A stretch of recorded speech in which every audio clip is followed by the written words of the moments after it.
Eu sou Verônica Estelita, sócia fundadora da Mediatos. Inicialmente, gostaria de agradecer a todos pela presença.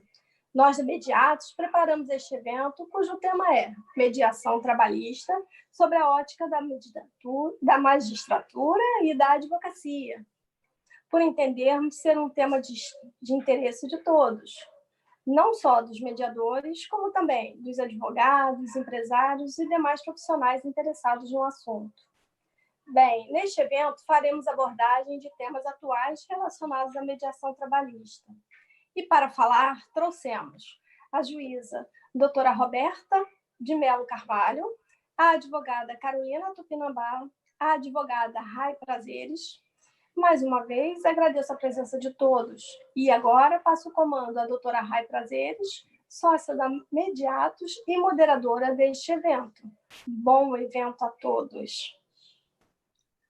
Boa noite a todos. É com imenso prazer que nós recebemos vocês e nós daremos continuidade à nossa conversa, que será realizada em 2 momentos. No primeiro momento, nós vamos ter um gostoso bate-papo com a doutora Roberta, juíza do TRT de Brasília e coordenadora do Sejusc, também lá em Brasília. A doutora Roberta é uma pessoa muito querida e ela é uma estudiosa do direito, digamos assim, de mediação.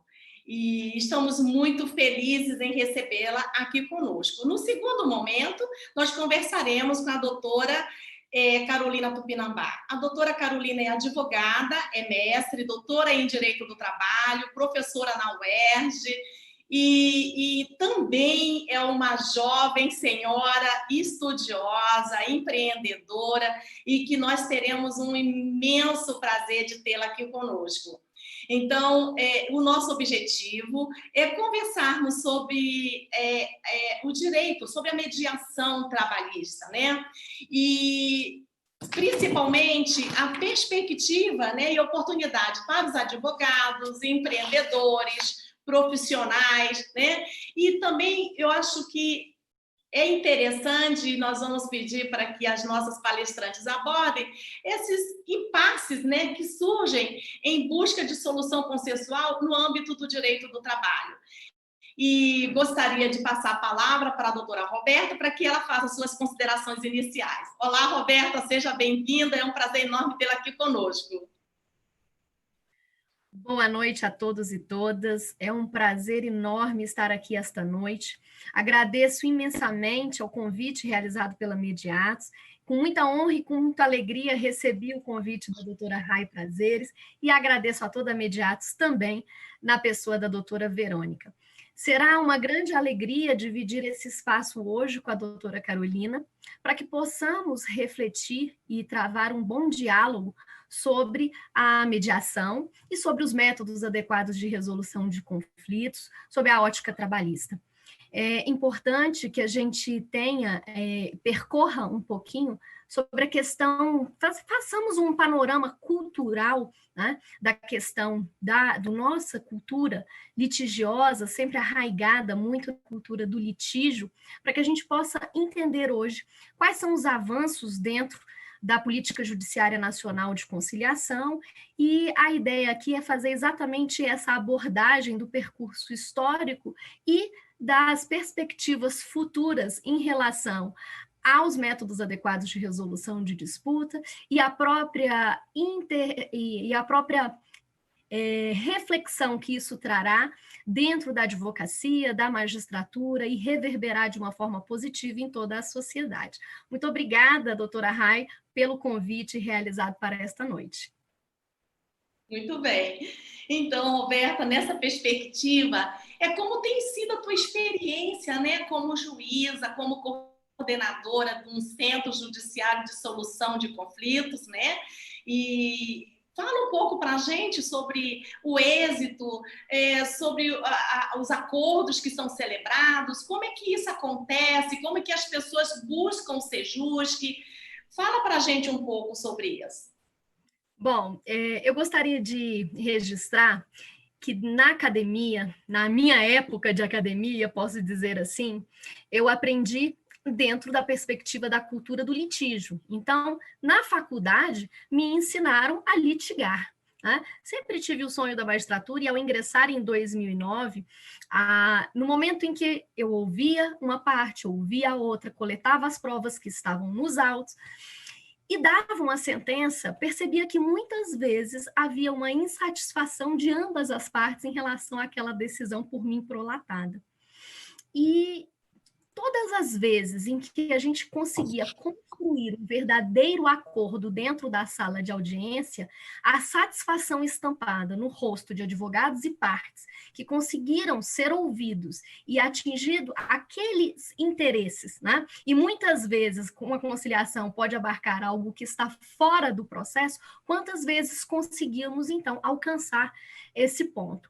A partir desse momento, comecei, então, a investir num estudo mais aprofundado sobre métodos adequados de resolução de disputas. Até porque, na Justiça do Trabalho, a nossa base é a conciliação, né? Artigo 764 da nossa CLT, tão vivo há décadas, sempre foi a base da Justiça do Trabalho, que busca e sempre buscou a conciliação em todos os momentos e fases processuais. A partir disso, eu comecei a ver que quando havia um aprofundamento maior do que é a conciliação, e a partir do momento que eu conheci o verdadeiro processo de mediação, associado a outras formas de linguagem, eu pude aplicar isso no meu trabalho e conseguir alcançar resultados que vão muito além da sentença que eu profiro. Então, veja, mas antes de abordar esses casos práticos, eu gostaria apenas de fazer uma pequena colocação histórica, doutora Rai, no sentido de que as pessoas me perguntam muito. A senhora fala muito sobre cultura da paz. Sim, veja, nós fomos criados dentro de uma sociedade predominantemente de uma cultura litigiosa, arraigada dentro do sistema escravocrata que nós viemos há tantos anos, dentro de uma perspectiva hoje que ainda existe uma violência estrutural em todas as esferas sociais. Então, a partir desse momento, quando as pessoas falam em cultura da paz, o que seria isso? Seria diminuir a quantidade de processos dentro do Poder Judiciário? Não, imagina, né? Cultura da paz vai muito além. A cultura da paz é fazer com que as pessoas consigam resolver os seus conflitos. A partir do momento que as pessoas não conseguem administrar os seus conflitos, e isso vem para a gente desde a base familiar, né? Os irmãos brigam, a gente leva pai, mãe, né? Nas escolas, a gente busca as professoras, os diretores. Isso vem se modificando a partir do momento que a gente emprega o processo de mediação, a base da mediação de conflitos, num sentido de fazer uma abordagem da paz como um contexto diferente, de uma forma construtiva de abordar esses conflitos, né? Se a gente conseguir encará-los dessa maneira, né? Na posição construtivista. Por que é importante falar isso? Porque, vejam, isso vem de formação, minha gente, e é exatamente o ponto que eu quero chegar. Na minha época acadêmica, como eu coloquei, nós aprendíamos a litigar. O bom advogado era aquele que conseguia levar recursos até o Supremo Tribunal Federal. E essa perspectiva hoje, ela é altamente modificada, justamente porque pela excessiva judicialização de demandas, nós temos um judiciário hoje abarrotado e muitas vezes o processo percorre décadas. E quando a gente senta numa mesa de negociação e verifica que o problema ali não é só de negociação, mas o conflito vai muito além, porque a gente tem, por trás da lide processual, uma lide sociológica, nós conseguimos atingir e efetivamente resolver e, quem sabe, até mesmo dissolver ou transcender aquele conflito. Então, vejam que interessante. Mas isso nós aprendemos, como eu disse, é uma questão de formação acadêmica. Os cursos de direito, ao longo das décadas, vieram com essa formação. Ainda bem que já evoluímos também dentro dessa perspectiva. Algumas instituições de ensino sempre tiveram os métodos, à época reconhecidos como métodos alternativos de resolução de conflitos, em suas grades como disciplina optativa. E a partir do momento que, em 2018, a gente teve, né, na portaria 1351 do Ministério da Educação, A inserção agora de disciplina obrigatória dentro do curso de Direito já foi um grande passo. E eu vou além. Eu digo também que nas instituições de ensino não adianta ensinar a litigar, fazer processo civil, processo penal, processo constitucional, todo mundo aprendendo a litigar. Chega lá no final do curso, a gente apresenta os métodos adequados de resolução de disputas. E aí chega o advogado formado, com um código de ética, colocando a ele a necessidade de promover a conciliação, e teve, naquele início da sua formação, uma cultura muito voltada para o litígio. Nós estamos mudando essa perspectiva. O próprio Código de Processo Civil de 2015 inovou justamente para vir com esse olhar, né, mais construtivo no sentido da busca pela resolução por métodos adequados de resolução de disputa. E o método adequado pode ser a sentença? Pode. Nós temos que aprender a ouvir os jurisdicionados, as pessoas que nos procuram, as partes, né? Eu digo, antes de ser jurisdicionado, é um cliente do advogado, e à medida que o advogado consegue aprender algumas técnicas do processo de mediação, algumas técnicas relacionadas a ferramentas de comunicação, busca, por exemplo, amparo na comunicação não violenta. Quando ele consegue efetivamente ouvir o seu cliente, ele vai conseguir entender se efetivamente o que ele precisa é de uma negociação, porque tiveram verbas que não foram respeitadas, legislação trabalhista que não foi amparada, ou por trás disso há um interesse ainda maior. Então, sob essa perspectiva, é que a gente precisa dar uma amplitude maior à relação trabalhista para entendê-la não de uma forma intrapessoal, mas interpessoal e também sistêmica. A partir do momento que o advogado consegue compreender tanto as ferramentas de negociação, mas também as ferramentas de comunicação, nós temos dificuldade de nos comunicarmos. As pessoas muitas vezes não conseguem expor o que sentem, os seus interesses e as suas necessidades, e a relação se rompe por esse motivo. As pessoas me perguntam muitas vezes, como que conseguiram reconstruir aquele vínculo dentro do Sejusc? Na Justiça do Trabalho, várias relações jurídicas sendo reconstruídas, porque muitas vezes nós identificamos que aquela relação foi prematuramente rompida por uma falta de comunicação, as pessoas não souberam se expressar corretamente, e tivemos o rompimento daquele contrato de trabalho, de forma a não atender a necessidade de ambos os lados, que, conseguindo se compreender, passam, então, a enxergar que a solução é a própria restauração desse vínculo, não por uma reintegração determinada pelo Poder Judiciário, mas sim porque elas viram como uma tinha importância dentro daquela relação, como o empregado era importante para aquela organização, para aquela instituição, e o contrário. E eu digo mais, por que as empresas que têm uma valorização do seu quadro de pessoal, que faz uma gestão preventiva de conflitos, que utiliza muito mediadores, câmaras de mediação, no sentido de prevenir a existência desses conflitos, eliminando os ruídos de comunicação, são aqueles que não são clientes da Justiça do Trabalho, né? Conseguem cumprir a norma trabalhista, a legislação trabalhista, porque conseguem visualizar também a importância que o seu quadro de pessoal, que o empregado tem naquela relação. A relação capital-trabalho não é uma relação dual antagônica, muito pelo contrário, é uma relação de complementariedade. A empresa não pode existir sem o empregado, mas a partir do momento que eu vejo isso sobre um paradigma de dominação, de exploração, de não cumprimento da legislação, como um meio de explorar, muitas vezes, o ser humano, vamos dizer assim, os efeitos são negativos para ambas as partes. E a partir do outro momento em que a gente tem uma prospecção de interesses, que dentro desse sistema da relação trabalhista se une, a gente visualiza muitos efeitos positivos. Então, eu vou dar um exemplo prático para vocês compreenderem tudo isso que eu coloquei de uma forma teórica. Eu recebi um pedido de nulidade de uma reclamação trabalhista simples, onde a base era a nulidade do pedido de demissão. Pagamento das verbas trabalhistas, e o que o advogado apontava era o atraso no pagamento das verbas, né, fora do 5º dia útil, e o não recolhimento de FGTS de algumas competências. Só isso tinha na petição inicial. Então, ele queria a nulidade do pedido de demissão para o reconhecimento de uma rescisão indireta, porque o salário não era pago até o 5º dia útil e porque não havia o recolhimento de algumas competências do FGTS.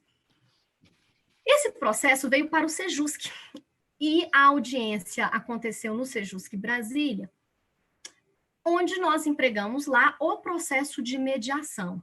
Então, a mediadora, que é uma servidora da Justiça do Trabalho, supervisionada sempre por um magistrado, e nesse dia era eu, ela fez toda a declaração de abertura e começou a ouvir o relato. E olha que engraçado, era um vínculo de 4 anos. A ausência de recolhimento de FGTS tinha ocorrido em 2017. O pedido de demissão ocorreu em 2019. Durante o ano de 2018 e 2019, o recolhimento do FGTS foi regular e aqueles atrasados de 2017, das competências, foram recolhidas também para a conta vinculada do FGTS.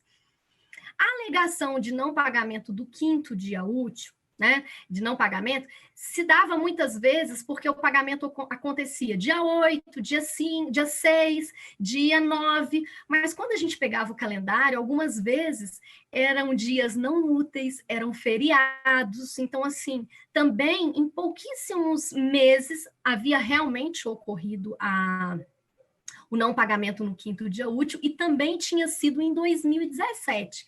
Curiosamente, porque por trás deveria ter alguma questão de gestão. Bom, quando ela começou a relatar, ela disse assim, ela falou que tinha ficado profundamente chateada porque não tinha conseguido o cliente, ela falou para o cliente que ia no estoque buscar, era uma loja de sapato, que ia buscar o sapato e o cliente estava com pressa e disse, não precisa mais não, ela tinha trago vários, ele não gostou, ela falou que ia buscar, o cliente, não precisa mais não, e saiu. E nisso ela ficou muito chateada e foi falar com o gerente. Quando ela relatou a questão para o gerente disse para ela, isso é bobagem, da próxima vez você desce mais caixa do estoque. Ela ficou profundamente abalada, isso no relato dela no Sejusc, gente, para vocês compreenderem como é preciso ouvir o cliente no escritório buscando conhecer um pouco mais dessa sua relação. E aí, ela comentou sobre isso, falou que ficou profundamente chateada, passaram-se alguns dias, algumas semanas, ela pediu a demissão e achou que aquilo não era justo. Por coincidência, o gerente que estava no dia que foi a chateação dela era o preposto no dia da audiência. E aí ele reconheceu e disse para ela, nossa, eu não sabia que por conta desse evento você tinha ficado tão chateada, né? Eu esperava uma orientação sua e não tive. O advogado dela ficou profundamente surpreso. Por quê? Porque ela não tinha relatado essa situação para ele. Ela tinha relatado que pediu demissão porque achava que a empresa não era correta, levou toda a documentação e queria saber se ela tinha algum direito. E ela disse isso em mesa. E ela não teve, no momento em que foi conversar com seu advogado, ela não expôs a situação, e na entrevista também a situação não aflorou. Doutora, e é muito, assim, uma questão que eu acho muito importante, né? Essa escuta atenta, essa escuta ativa por parte do profissional, né? E é muito interessante essa escuta sendo realizada lá numa sala de audiência ou até no Sejusc, né? E é muito interessante a gente poder perceber que essa escuta poderia dar uma solução na antessala da justiça. Mas, olha, nós estamos aqui aguardando a doutora Carolina, que já está aqui na sala de espera. Nós vamos admiti-la para que ela possa participar também da nossa live, ok? Vamos lá aguardar. Estamos aqui com a doutora Maria Helena. Vamos ver se a gente consegue falar com a doutora Carolina.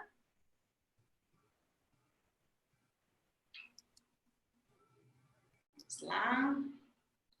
Eu acho que a doutora Maria Helena está entrando aqui, mas ela seria a doutora Carolina. Deixa eu ver se eu consigo. Vamos lá, admitir.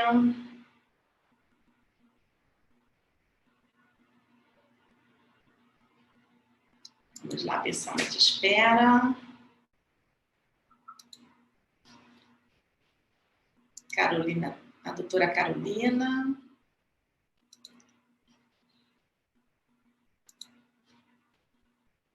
Vamos lá. Vamos lá, se a gente conseguiu Pronto. falar com a doutora Carolina. Seja bem-vinda, é um prazer enorme. Seja bem-vinda, doutora Carolina. Eu também, obrigada pelo convite. Nós estávamos conversando com a doutora Roberta, que é uma querida nossa também, uma jovem como você. Eu já fico feliz com essa juventude aí, animada, estudiosa, dedicada. É muito bom, muito agradável. Então, a doutora Roberta estava fazendo uma explanação acerca do Sejusc, que é o Centro de Solução de Conflitos lá no TRT de Brasília. Então, ela estava colocando como funciona esse centro, né? E nós vamos, só um minuto, doutora Carolina, retomar a palavra para a doutora Roberta, só para ela concluir, e aí eu vou pedir para que você faça suas considerações iniciais também, tá bem? Depois, tá me ouvindo? O som tá bom? Tá bom, tô te ouvindo. Tá, porque para mim deu uma picadinha, desculpa, é para eu fazer o quê? Para eu me apresentar. Então, assim, só para a doutora Roberta concluir o que ela estava falando acerca de uma experiência que ela teve no Centro Judiciário de Solução de Conflitos, no qual ela é coordenadora. E aí, ela concluindo, eu vou pedir que a doutora faça suas considerações iniciais e logo a seguir eu vou te fazer uma pergunta. Eu estou com muitas perguntas para a doutora, tá bom? Tá bem, querida. Então, doutora Roberta, concluindo lá a questão, né, a solução, você estava falando da escuta, né, de como é importante fazer essa escuta por parte do profissional, por parte de quem está dirigindo, né, não só o advogado, mas também até do próprio juiz que está presidindo, né, uma audiência uma audiência judicial, né? Sem dúvida, Rai, exatamente isso, a necessidade que nós temos de aprimorar a própria técnica mesmo, de saber estar presente no momento da escuta, né? De conseguir entender o que está por trás daquelas falas que nos trazem. Então, assim, é um prazer enorme, doutora Carolina Tupinambá, teremos um diálogo bem bacana esta noite, estou muito feliz em poder dividir essa bancada virtual com a senhora. Então, exatamente, no caso que eu estava contando, houve um reconhecimento por parte do gerente da loja de que faltou talvez um direcionamento no atendimento.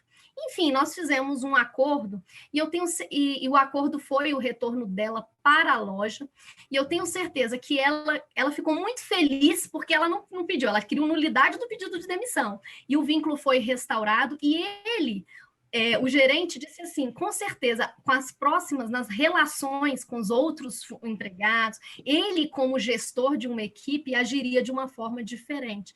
Então, é exatamente, tanto dentro do Poder Judiciário, na advocacia, em todas as relações, num sistema que nós vivemos, a partir do momento em que a gente consegue empregar técnicas de escuta, técnicas relacionadas aos métodos adequados de resolução de disputas, nós conseguimos avançar na dissolução desses conflitos. E não será diferente na relação trabalhista. Então, foi basicamente esse o exemplo que eu dei para mostrar como foi reconstruído um vínculo e que nada disso havia sido pedido na petição inicial. Passo a palavra, doutora Carolina. Então, doutora, seja bem-vinda. Queremos ouvir da doutora sob a ótica da advocacia trabalhista, que é a sua especialidade, uma das suas especialidades, né? Qual a influência que você pode perceber acerca da reforma trabalhista quando trata das mediações? Foi positivo, mais ou menos? Está com muita fé que tudo vai ser resolvido ou parte das questões trabalhistas serão conduzidas de uma melhor forma nesse segmento de mediação? O que nós poderíamos aguardar? Obrigado. Fico feliz aí também com as palavras da doutora Roberta, que realmente tem, né, desenvolvido um trabalho. Os Sejuscos, eu acho que tem sido uma experiência muito rica nos TRTs nacionais, e alguns trabalhos acabam se destacando e a gente fica, né, tendo notícia, como é o exemplo da doutora Roberta. Aqui eu tive algumas experiências nos Sejusques, mas ainda assim, infelizmente, muito tímidas. Eu não tenho assim o grande caso para narrar da minha vida, sabe, doutora Roberta? Talvez um acordo, talvez sim, uma empresa de aviação que estava prestes a falir, e eu tive, e aí todo mundo, e aquela coisa, na verdade, eles tiveram caçada a autorização de voar, existe um certificado, né, que a agência reguladora emite periodicamente para você ter direito a voar no céu brasileiro, sei lá. E aí eu sei que essa empresa tinha perdido o tal do certificado. E aí, para você manter aviões na garagem de aviões, né, por assim dizer, parece que é uma fortuna. Eu sei que, de um dia para o outro, cerca de 400 trabalhadores em São Paulo acabaram sem receber salário, porque teve a tal da licença cassada, os empresários, era uma dupla de empresários, não sabiam o que fazer, então tinham contratado um advogado no administrativo para poder recuperar a tal da licença, e ninguém conseguia a licença. E aí, quando eu cheguei no caso, falei, bom, eu nem sei, porque se vocês já chegaram já estava virando quase um mês de atraso de pagamento de salário, eles queriam tentar pagar a verba rescisória parcelada, ou sei lá, a cada mês, ou demitir, mas sem pagar, porque eles não tinham esse fluxo de caixa, e as ações começaram a ser distribuídas. E eu cheguei a provocar os Sejusques de São Paulo. Na época, tinha uma regulamentação, eu tive que ler do dia para a noite para ver como é que poderia fazer. Foi a única experiência que eu tive, e aí o fato é que resolveu foi nada. Mas eu fiquei feliz, porque assim, eu fui bem atendida enquanto consumidora de justiça, não posso falar nada.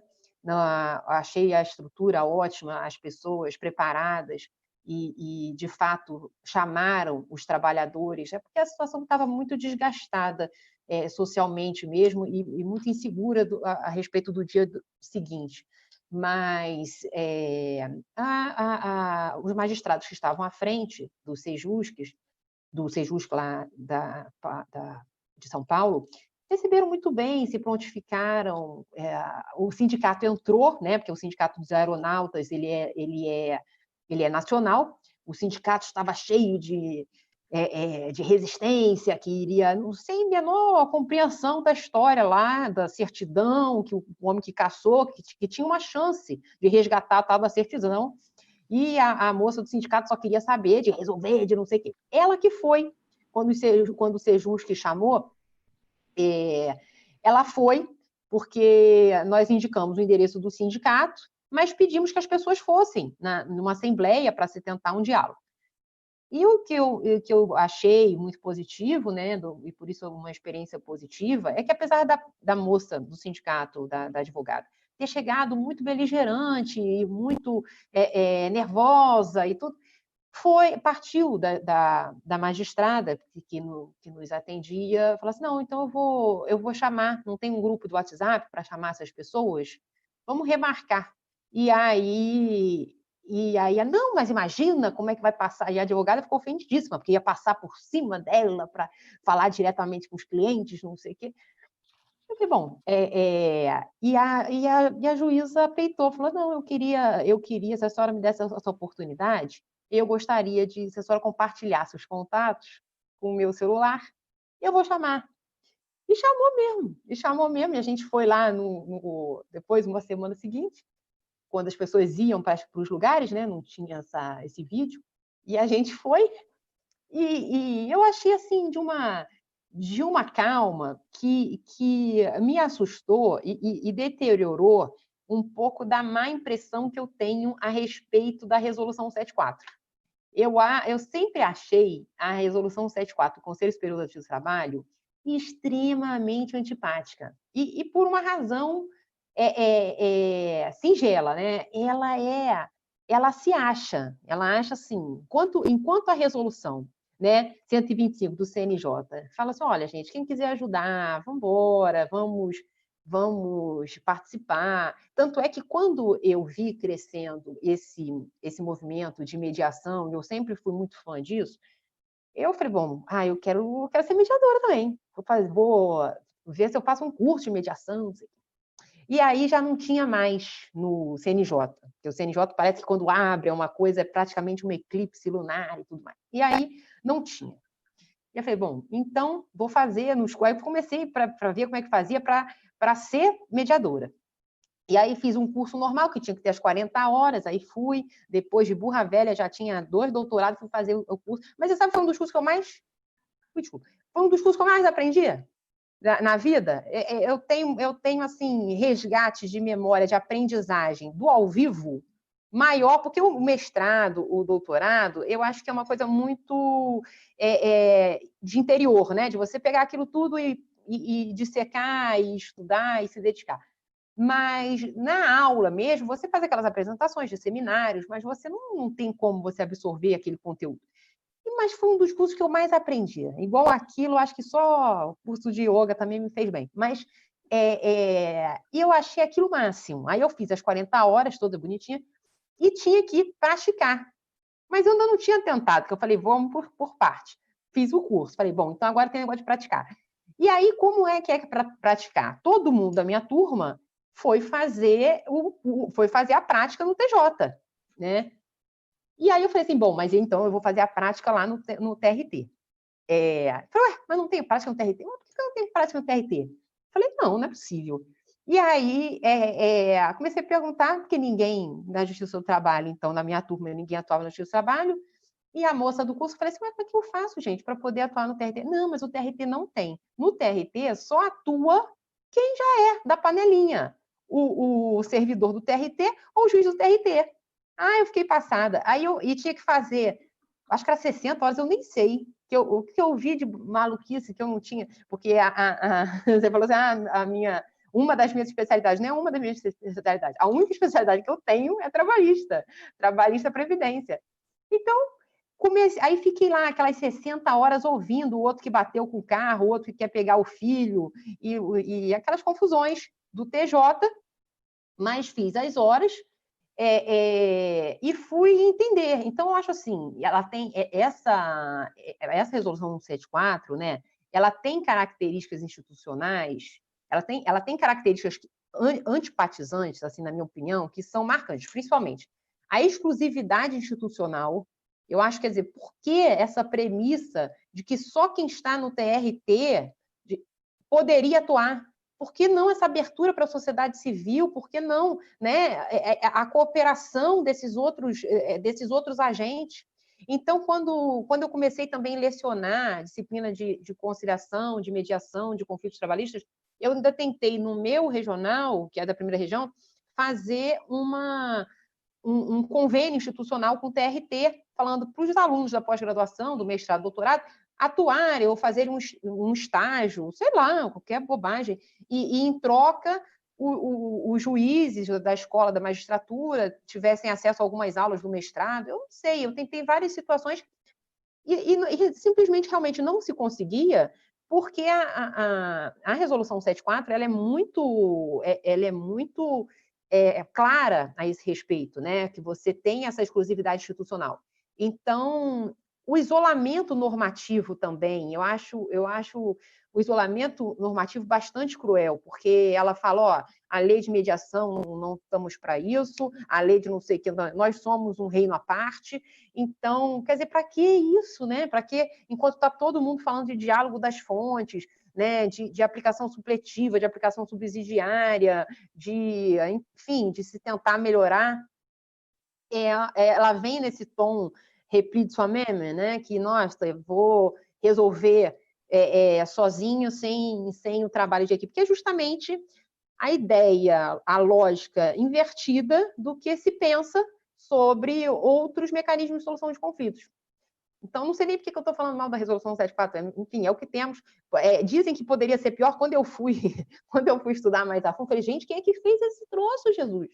E aí fui no TST, tentei, na época, eu acho que era o ministro Renato que estava à frente, eu ainda falei para o ministro, como é que faz para a gente participar, para poder... E aí falou, não, olha, a gente não queria nem ter isso, vamos aos poucos, vamos resolvendo... Mas a gente tem, eu acho, um andar muito, muito lento para a necessidade, né? Porque o que chama atenção nessas formas de solução de conflitos mais adequadas é justamente a necessidade de preservação de vínculo. E a Justiça do Trabalho, ela tem um obstáculo de acesso à justiça que é inigualável e insuperável, que é o medo de perder o emprego, medo de perder o trabalho. Então, quem entra com o processo é demitido, isso é fato, a não ser que você seja um dirigente sindical da vida, um sujeito com proteção contra dispensa imotivada, e por isso acaba a gente levando essa peste da justiça dos desempregados, né? Porque você não consegue tratar o conflito na sua duração. Então, nesse cenário, acho que seria extremamente positivo, e eu acho que deveria partir até da Justiça do Trabalho um avanço maior nessas novas técnicas, né? E aí eu diria não só de mediação, de conciliação, mas aí eu digo de uma abertura geral, né? De um contexto não só de desjudicialização de alguns problemas, como, né, a gente imagina, eu me formei em 2003. Eu achava, era um negócio meio que sagrado o uso capião, né? Você tinha um semestre de direito civil. Hoje as pessoas fazem esse negócio no cartório, né? Uma época no Brasil que ninguém podia se separar, e hoje o povo se separa no cartório. Então, para que vai na justiça por umas bobagens dessas? Então, eu acho que existe um núcleo de questões que tem que ser desjudicializadas simplesmente assim, porque não há corpo judicial que dê conta, né, dessa judicialização excessiva. Existe um outro núcleo que é importante ser desenvolvido, que é o núcleo da solução consensual, e aí eu estou nas técnicas de mediação, nas técnicas de conciliação, de todas as experiências de direito internacional que a gente visualiza, né, de mini trios, de cooperação interna entre advogados, de judicatur, de direitos, enfim, nossa, tem muitos mecanismos que a gente pode se inspirar. E, finalmente, um terceiro núcleo, que seria o de centros decisórios privados. E aí a gente está falando, né, de arbitragem, de tribunais privados, de coisas do gênero, de um tribunal verdadeiramente multiportas e que interaja com a sociedade civil melhor. Então, era até para dar uma pincelada inicial, né? Eu acabei divagando sobre a vida em geral. Não sei se é para falar o que teria que falar. Desculpa. Não, Carol, fala Carol, né? Eu acho super pertinente, né? Até porque a legislação no Brasil é muito recente, né? E no Brasil percebe-se que tudo é muito lento em algumas coisas, como você mesma colocou, né? O divórcio, que a gente estuda aí na academia, que tem que ser tratado de uma forma muito metódica, né? Digamos assim. Hoje é realizado num simples cartório, né? E outras que deveria ser mais aberta totalmente, digamos assim, um pouco engessada ainda. Eu creio que a gente esteja aprendendo o caminho, né? Eu espero como advogada que nós estejamos aprendendo aí essa caminhada, né? Mas vou passar a palavra para a doutora Roberta, que está aí, com certeza, com uma experiência, tem algo a nos dizer. Eu gostaria de abordar um pouquinho essa questão da resolução 174, até para poder sair um pouco em defesa dela, mas para poder complementar algumas situações. Eu concordo com a doutora Carolina, também sou a favor do sistema multiportas, e acredito sim que nós, enquanto sociedade, evoluímos para esse caminhar de amadurecimento mesmo, de evolução da cultura do litígio para uma cultura da paz nas próximas gerações. No entanto, como eu havia dito no início da minha fala, isso vem inclusive de uma base educacional, que agora começa a se modificar também. E aí, doutora Carolina, quando a senhora fala da resolução 74, inicialmente a resolução 125 do CNJ, né, a Justiça do Trabalho ficou de fora, até porque a gente precisava amadurecer um pouco as experiências, né, e por essa razão ficamos de fora no sentido de fazer algo próprio para a Justiça do Trabalho, já que os direitos sociais possuem uma questão tutelar, uma questão de fundamentalidade que precisava ser abordada. Existe também na justiça comum o direito do consumidor sobre esse aspecto de proteção, mas que a gente vê fluir dentro do sistema multiportas. Então, houve toda essa observação ao longo dos anos em que a Justiça do Trabalho esteve fora, né, do sistema do processo de mediação, de conciliação, da construção de centros judiciários, inclusive. Bom, a resolução 74, ela foi construída de uma forma democrática e de uma forma muito horizontal pelo seguinte: a gente precisava, inclusive, vencer barreiras internas. E essas barreiras, eu digo, essas barreiras eram muitas, porque a Justiça do Trabalho sempre teve a sua base, a conciliação, e, de repente, o próprio processo civil avança para a inserção de métodos adequados em todas as esferas, e a gente estagnado ainda sobre aquela questão somente da conciliação, e muitas vezes por uma negociação muito competitiva, era preciso dissolver ainda alguns emaranhados internos dentro da própria Justiça do Trabalho quanto a isso. E até por uma cautela mesmo, para que a situação fosse feita com uma formação, uma capacitação.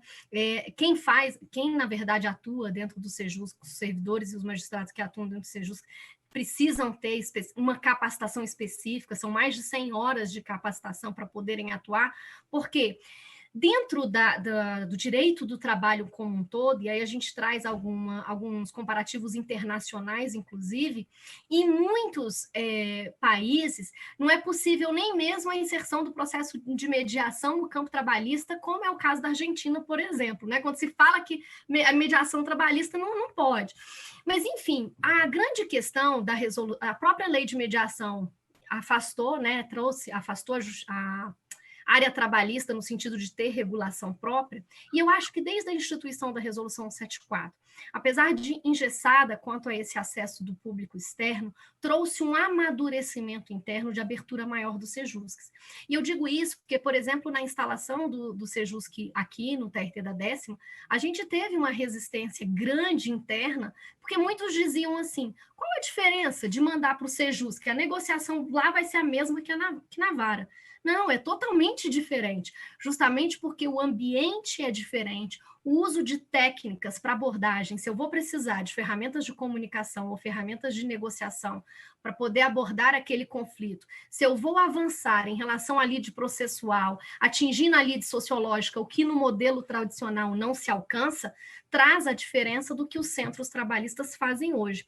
E eu acho interessante a questão que a senhora colocou, porque antes da Resolução 74, a gente teve experiências riquíssimas de cooperação com as instituições de ensino, e eu atuo no núcleo de conciliação mesmo antes da Resolução 74, e realmente, assim como a senhora, lamentei a perda dessa cooperação com os alunos, porque eram experiências maravilhosas, tanto para a gente quanto para aqueles que estavam aprendendo e podiam sentar ali, dentro de um processo trabalhista, e aprender como um processo de mediação pode ser, sim, introduzido na área trabalhista e com muita cautela. Por quê?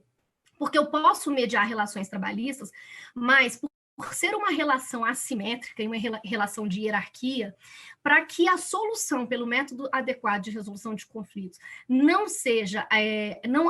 aponte renúncias de direito, o que também era possível pelo método tradicional, sem deixar isso de lado, mas para que isso seja possível, tem que ter uma análise, um crivo, né, sobre a questão, até mesmo para modificar. Se aquele processo de mediação caminha, a grande questão é tirar o foco de uma negociação competitiva, buscar a abordagem por critérios objetivos, riscos de decisões fragmentadas, para que a gente possa conseguir alcançar verdadeiramente aquele conflito e, muitas vezes, restaurar vínculos, né? Então, eu trago, assim, a própria base da justiça restaurativa, quando empregada na área trabalhista, nos traz reflexos sociais dentro da nossa sociedade importantíssimo. Vivemos num país com alta taxa de desemprego e agora ainda mais com o momento que vivenciamos nessa pandemia. A partir disso é que nós precisamos, sim, ter uma gestão de conflitos, e aí eu volto àquela questão, é prévia, né? A gente tem uma excessiva judicialização pela dificuldade de gestão de conflitos, de prevenção de conflitos, e a partir do momento que a gente faz isso internamente nas instituições, de uma forma organizacional, seja com apoio de mediadores externos também, até mesmo para a prevenção desses conflitos dentro das organizações, a gente tem um resultado positivo muito favorável. É claro que, se for judicializado, o bom é que se possam escolher caminhos, né? O jurisdicionado, juntamente com os seus advogados, precisam ter o leque de opções, né? Para mim, o melhor caminho é o processo de mediação, vamos partir para uma conciliação, vamos para a sentença judicial, é aquela melhor alternativa mesmo ao acordo negociado.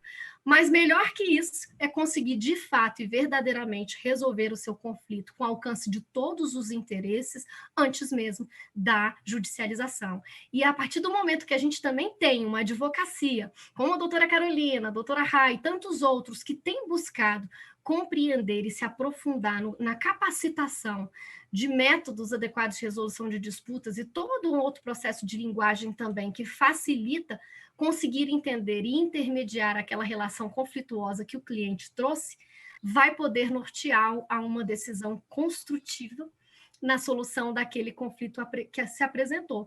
E, mais ainda, né, a satisfação do cliente. Porque quantas vezes, né, o advogado faz o seu melhor processualmente falando e muitas vezes percebe que o cliente está com alguma insatisfação, assim como o exemplo que eu dei. Às vezes eu dou a sentença e está todo mundo insatisfeito. O que tem, talvez, por trás disso? Então, no exercício dessa escuta, a gente vai conseguir identificar. Muito bem. Então, pegando esse gancho, gostaria de saber da doutora Carolina. Eu sei que a doutora Carolina é inovadora nos aspectos de solução de conflitos na antessala da justiça.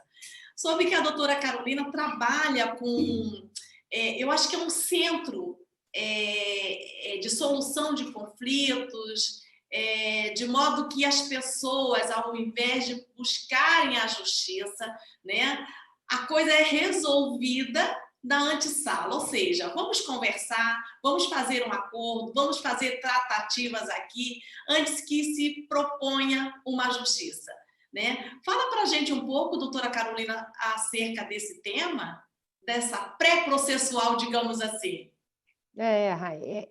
Na verdade, eu fico hoje à frente de uma Câmara Trabalhista, que se chama Sematra, e lá a gente faz mediação, conciliação, algumas negociações coletivas, o que a gente chama de rescisão humanizada, que seria, na verdade, né, depois que veio a reforma trabalhista, o empregador ele não precisa rescindir mais com a bênção do sindicato, nem os contratos que tenham duração maior do que 1 ano.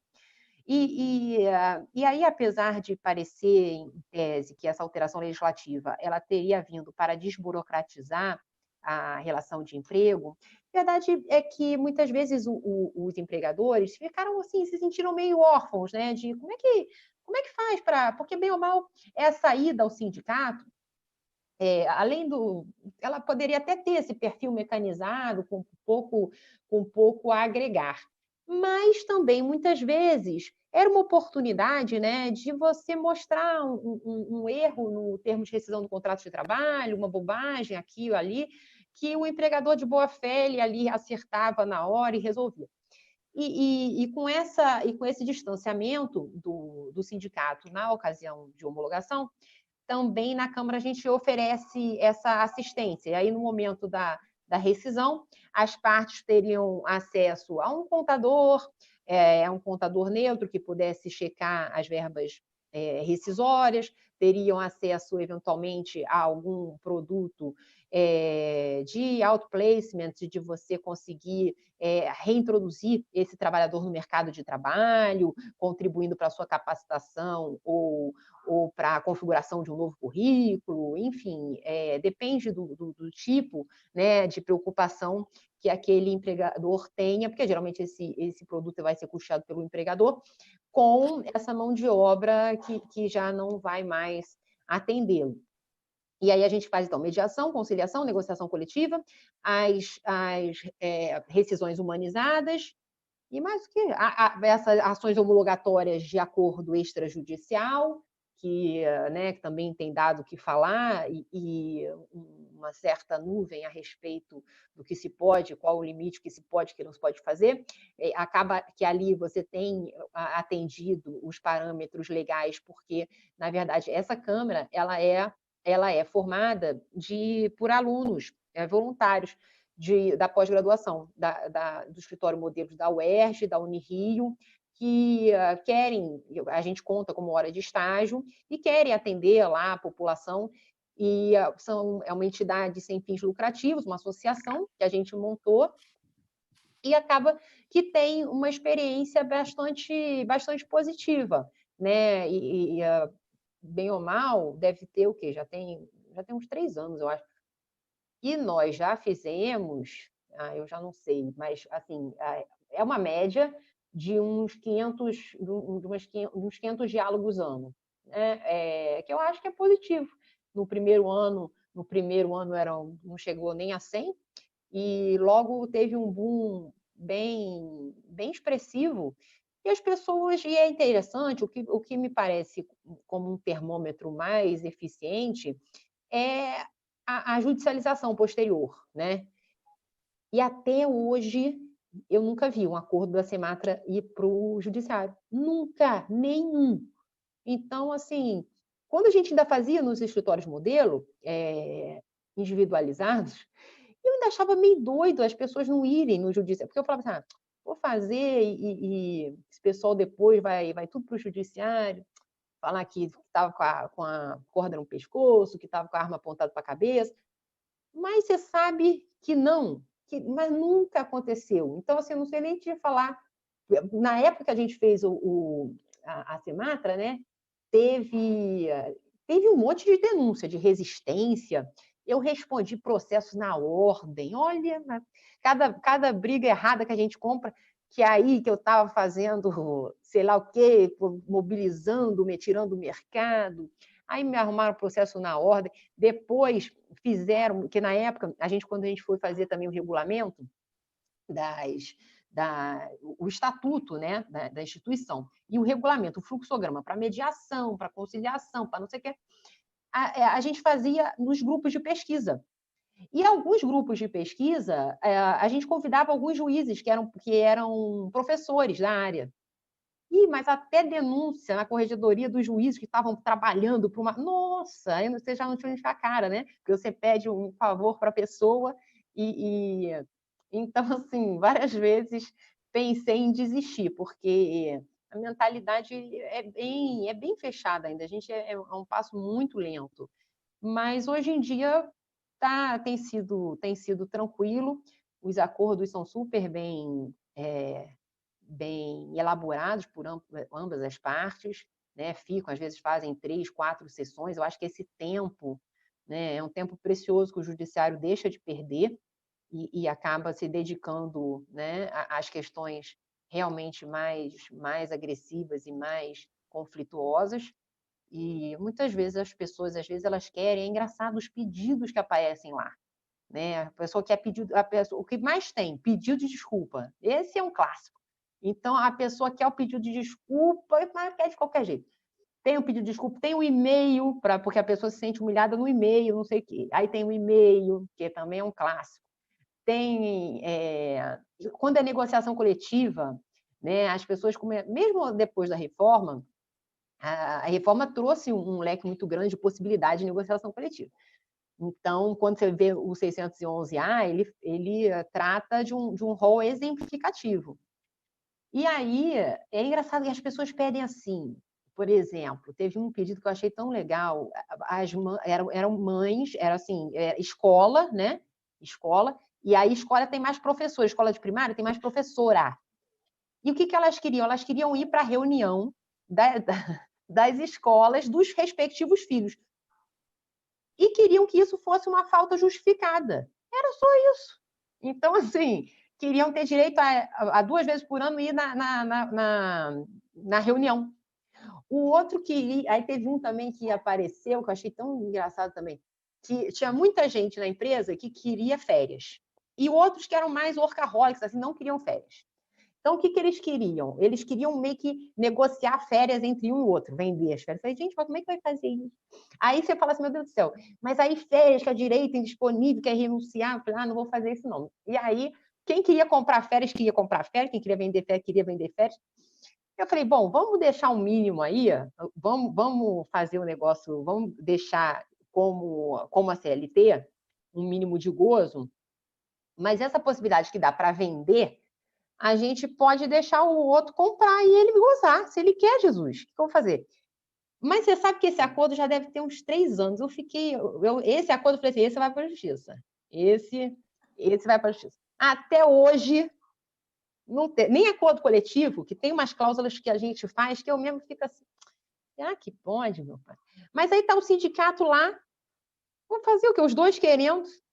Então, já teve, assim, projeção de plano de saúde faz muito. Teve um que era engraçado também, que eram muitas mulheres, e elas queriam uma ajuda para congelamento de óvulos, porque o mercado de trabalho está muito postergando muito, né, a maternidade.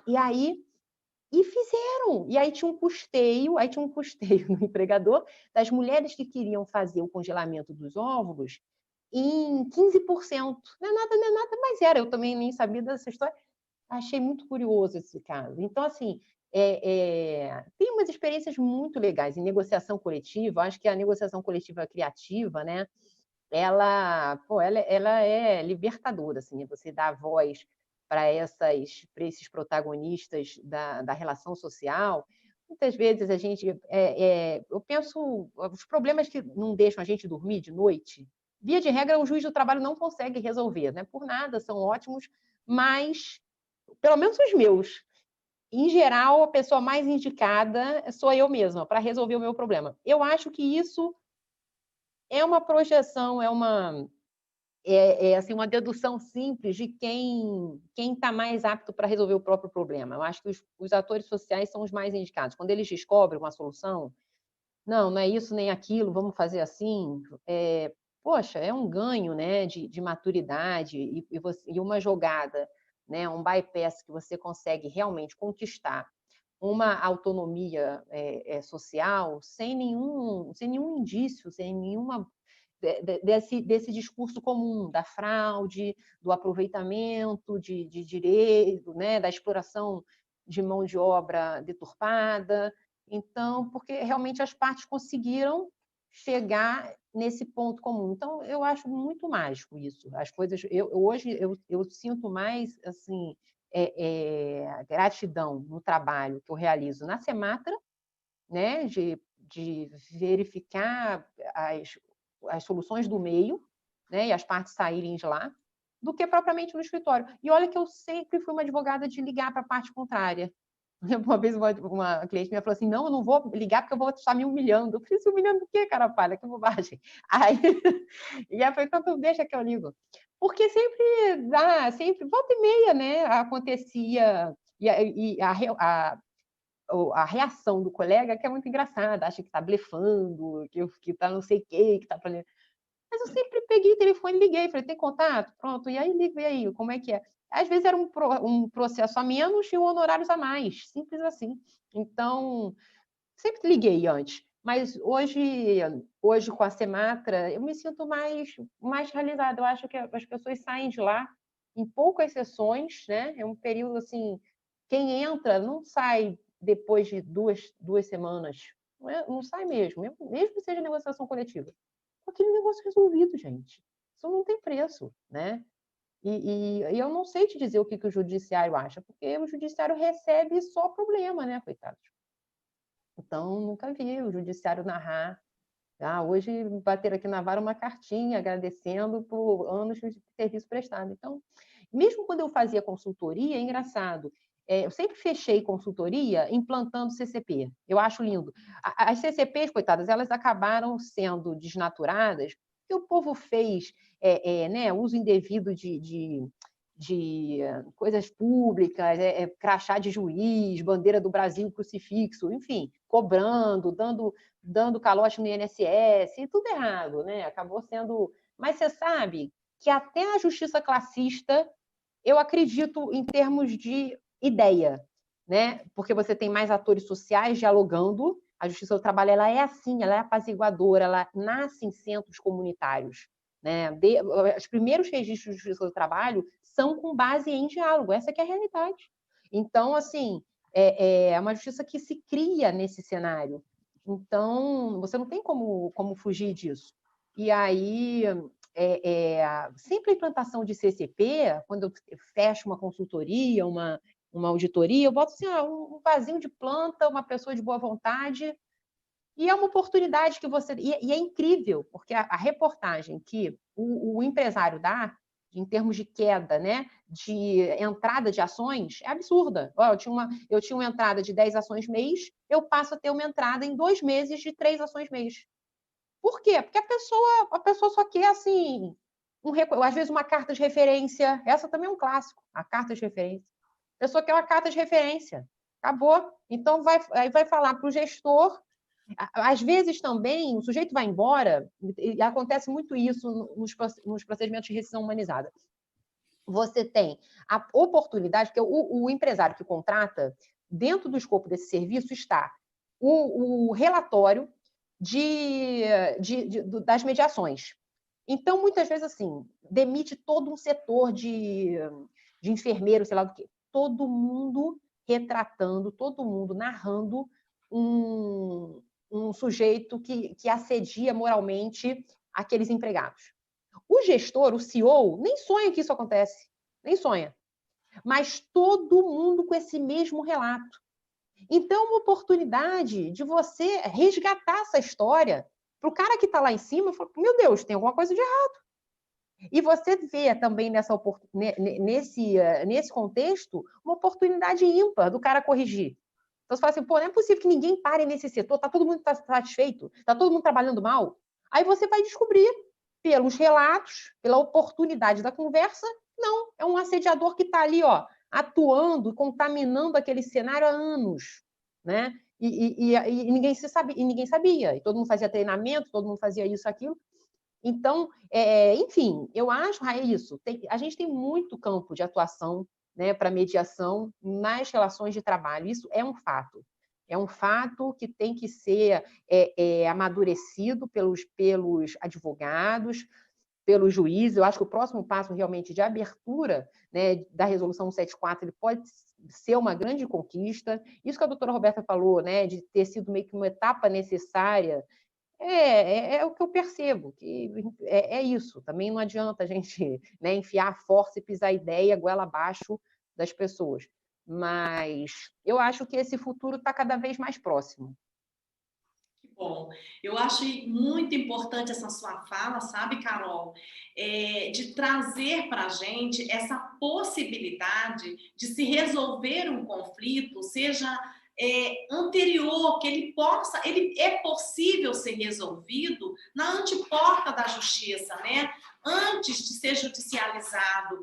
E o que me traz ânimo também é o fato de, além dessa solução ser possível, né, digamos lá, numa associação, numa câmara privada, né, a gente também tem a oportunidade de levar, de conduzir ao Sejusc, né, onde também as partes podem ser ouvidas, onde ali há a possibilidade de se ter uma escuta atenta, com cuidado, para entender, porque às vezes o conflito não está ali na questão trabalhista, digamos assim, ele está em questões internas entre essa relação humana, né, que muitas das vezes é difícil de se compor por uma questão que é nossa mesmo, que é nós seres humanos, né?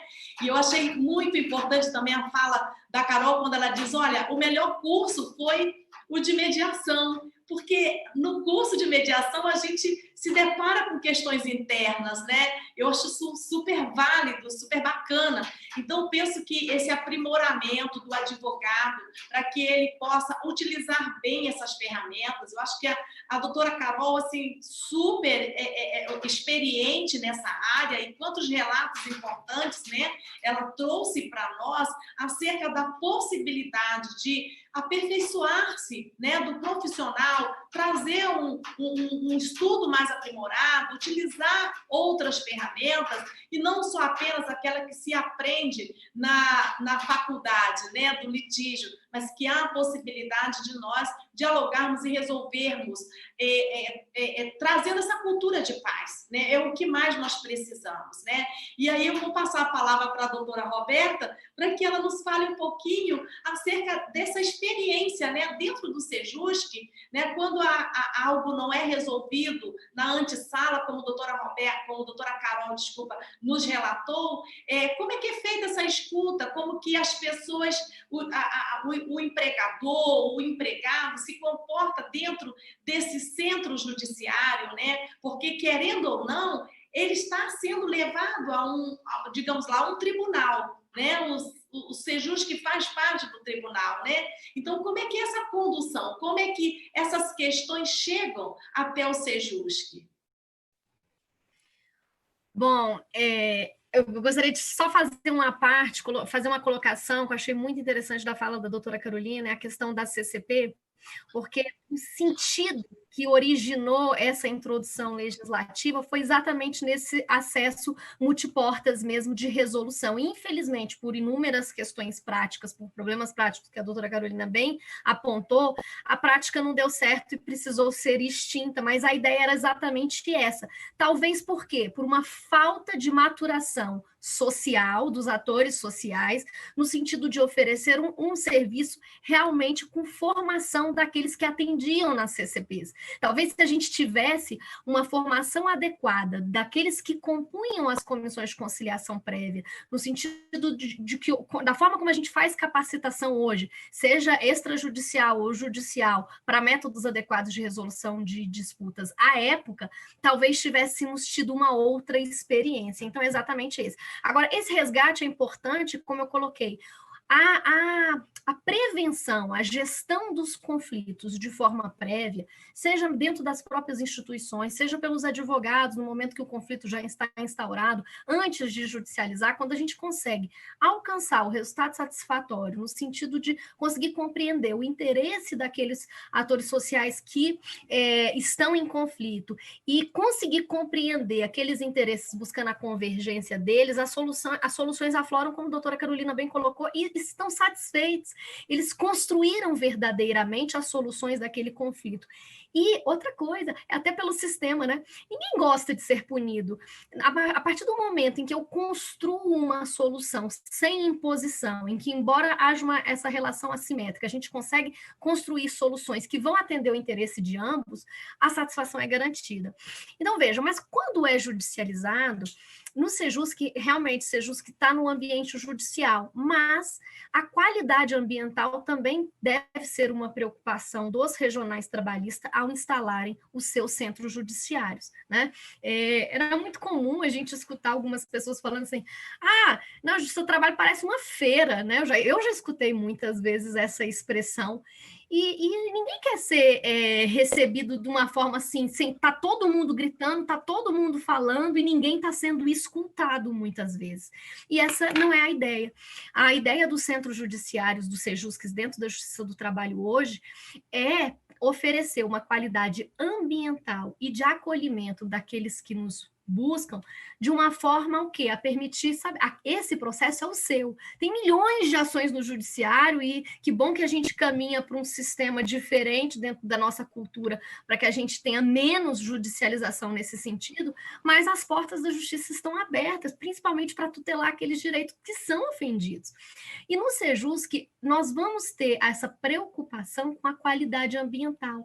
Está dentro de um tribunal, mas as partes são acolhidas de uma forma que a gente tenta despolarizar. A própria instituição de mesa redonda, que é um símbolo, mas isso já ajuda bastante. As pessoas às vezes chegam lá e falam assim, onde que o reclamante senta? Aonde quiser, aonde o senhor quiser. Né? Como é que gostaria de ser chamado a partir do momento e que eles sentem, esse é o momento da minha vida. E, por exemplo, lá no Sejusc que a gente institui também, não tem hora. A sessão pode demorar 2 horas, 3 horas, 4 horas, aquela audiência pode durar, como muitas vezes a gente marca várias audiências sobre aquele mesmo processo. Por quê? Ah, mas não tem os processos da pauta? Sim, serão atendidos por outras mesas, porque a ideia é essa. E aí eu trago um relato também interessante, por exemplo, eu fiz um processo em execução já estava em execução, o processo tinha subido até o TST, o processo já tinha tramitado por 18 anos. E aí nós começamos, né, a sessão dentro do Sejusc, começamos o diálogo, a conversa, o reclamante falou. Muitas coisas ali não afloraram durante o processo nos seus 18 anos. E ele falou, no final, ele falou assim, nossa, doutora, eu estou emocionado. Eu falei, por quê? Porque eu fui ouvido. Eu disse, uai, como assim? Eu já vim nessa justiça algumas vezes, mas eu não fui ouvido. Em momento algum eu pude falar. E aí tinha sido na inicial, foi aquela inicial praxe, assim, boa tarde, tem proposta de acordo? Não. Defesa, réplica, marca instrução? Não. Né? Marca instrução, chega na instrução, depoimento pessoal dispensado, vamos ouvir só as testemunhas, mas eu que sou o dono da causa, não falei, não, né? Juridicamente não houve essa necessidade, mas para ele havia. E aí ele disse, não falei, e em momento algum eu fui ouvido. A partir do momento que ele falou, que ele externou tudo dentro do Sejusc, e ele colocou para fora, e foi o que a doutora Carolina colocou.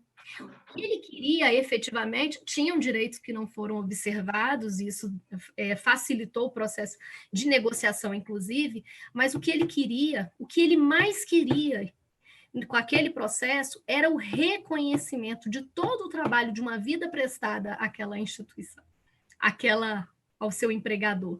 A partir do momento que a gente conseguiu identificar isso, não só a questão processual foi resolvida, mas a questão interna dele também. E aí ele agradeceu, ficou muito emocionado, teve o reconhecimento também por parte da empresa daquilo que ele queria, né, desse reconhecimento como profissional, como pessoa importante que foi, porque ele tinha um sentimento de pertencimento, e como a gente tem dentro de todos os sistemas que nós integramos.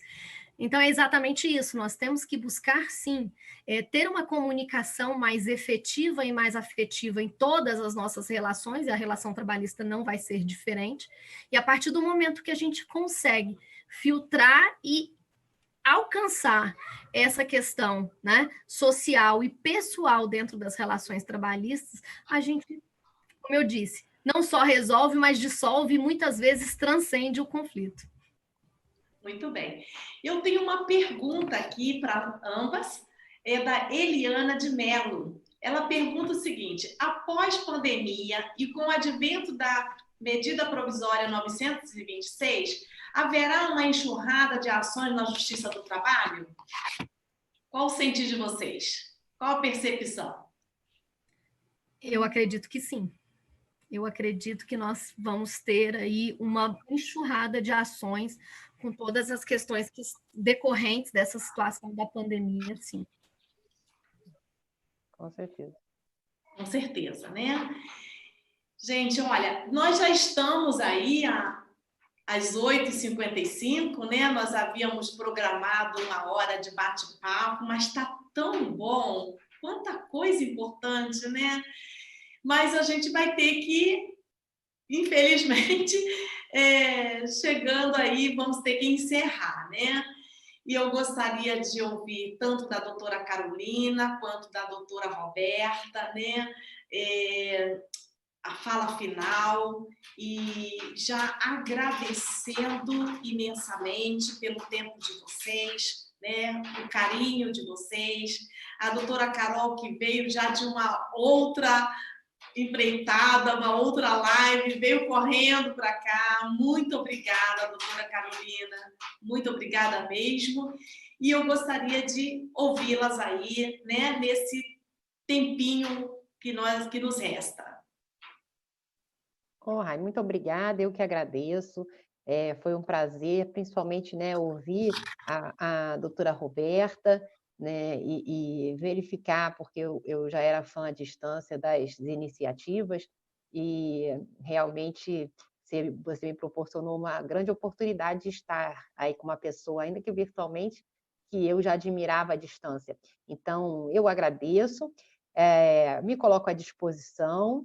Acho que esse tema é um tema infinito, né, para a gente discutir aí o resto da vida e para a gente se aprimorar e aprender cada vez mais, mas, fundamentalmente, é um tema central de quem carrega conflitos trabalhistas aí pela vida fora, porque é uma oportunidade realmente de uma solução segura, de uma solução apaziguadora, de uma solução de paz que dignifique, né, os atores sociais envolvidos. Então, agradeço porque gosto muito de falar sobre isso e você me proporcionou mais uma oportunidade de fazê-lo.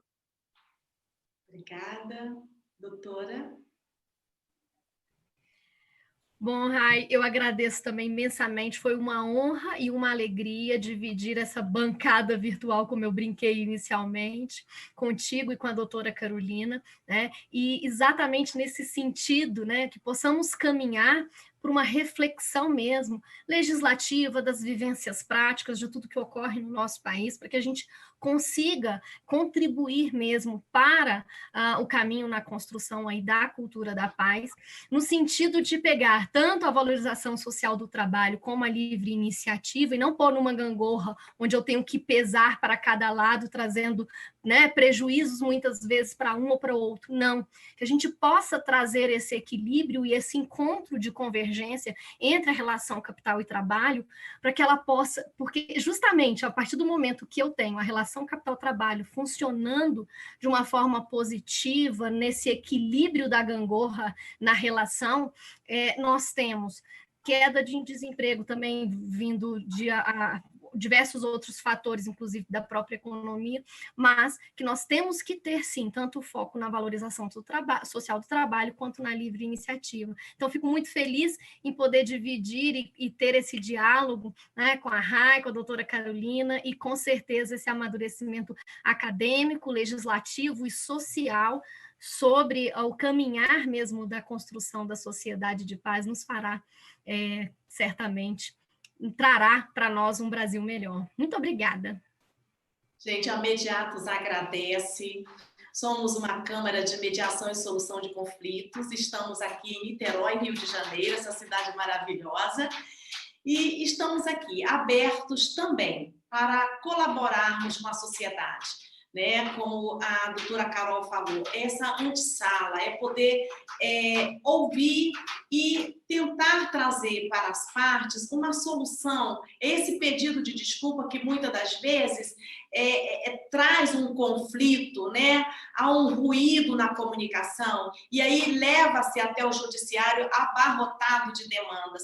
Então, por que não resolver isso na antessala? Por que não fazer essa escuta prévia, atenta, não só por parte do advogado, né, mas daqueles que estão envolvidos, né, digamos lá, na justiça, né? Então, a Câmara Mediatos está aqui com esse compromisso de também colaborarmos com a sociedade, com essa cultura de paz, e quero deixar aqui um abraço para todos, sejam bem-vindos sempre aqui à nossa casa.